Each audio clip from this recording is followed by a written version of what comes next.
Pa slušat ćemo našu državu i naše rukovodioce. Borimo se, svi smo zajedno, koji braći i sestre, pa gledamo da sačuvamo barem sever Mitrovice naše. Znamo da je Republika Srbija uz nas i samim tim da se držimo svojeg dostojanstva i sve ono da ostanemo tu gde jesmo.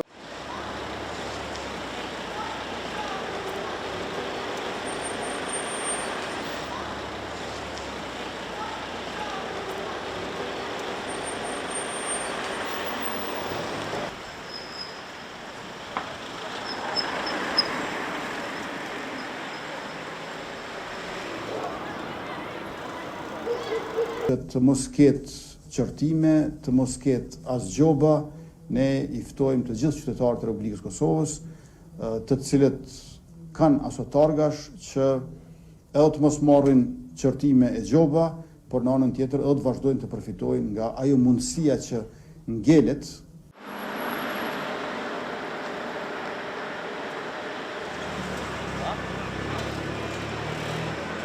Pa vidjet ćemo, za mjesec dana kada isteknu te opomene, kad dođe prva kazna, sigurno će biti svašta.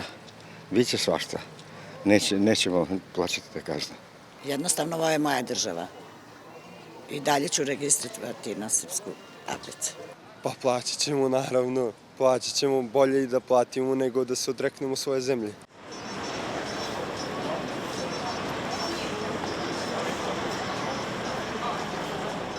Rešenje ovog konflikta samo se prolongira ili odnosno odlaže se neki potencijalni konflikt koji može da se desi. Prva kazna koja kad bude bila napisana imat ćemo problem, prvo vozilo kad bude bilo oduzeto takođe ćemo imati problem.